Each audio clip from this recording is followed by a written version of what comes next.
శుభ సాయంత్రం అండి. సాయంత్రం అయితే 6 అవుతుంది టైం వచ్చేసి. ఇప్పుడైతే మేమైతే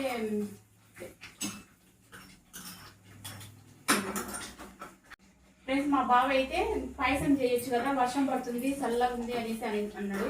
అందుకనేసి నేనైతే పాయసం చేద్దామనేసి వేడివేడిగా పాయసం అయితే చేస్తున్నానండి. శనగబెల్ల పాయసం అండి. శనగబెల్ల పాయసం చాలా బాగుంటుంది, టేస్ట్ ఉంటుంది. బియ్యం పిండి అవన్నీ వేస్తాం కాబట్టి, సబ్బియ్యము శనగబెల్లు ఇవన్నీ వేస్తాం కాబట్టి చాలా బాగుంటుందండి. ఇట్లా వేడివేడిగా చేసుకొని ఇప్పుడు వర్షం పడుతుంది కాబట్టి ఫుల్గా చాలా బాగుంటుందండి. మా ఊర్లో అయితే మా సైడ్ అయితే ఇట్లానే చేసుకుంటాం మేము. బాగా కొబ్బరి జీడిపప్పు అని వేయించుకొని వేస్తానండి. ఇదిగోండి జీడిపప్పు కొబ్బరి వేయించానండి. ఎండి కొబ్బరి అయితే పొట్టి కొబ్బరి సారీ ఇవ్వండి వేస్తున్నా. కొంచెం నెయ్యి వేసుకొని తింటే సూపర్గా ఉంటుందండి. ఒకసారి చూద్దాం ఎలా ఉందో టేస్ట్ అనేది.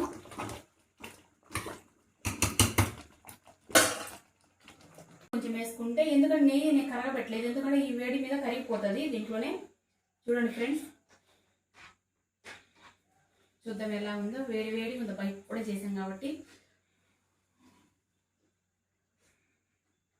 సూపర్ ఉందండి, చాలా ఎక్సలెంట్గా వచ్చింది నాకైతే ఈరోజు. ఈ వాతావరణానికి, వర్షం పడడానికి ఇది బాగా సెట్ అయింది ఈరోజు. ఓకేనా ఫ్రెండ్స్, మీరు కూడా తిందురండి ఫ్రెండ్స్. ఓకేనా, మా వీడియో నచ్చినట్లయితే లైక్ చేయండి, షేర్ చేయండి, సబ్స్క్రైబ్ చేయండి. బాయ్ అండి.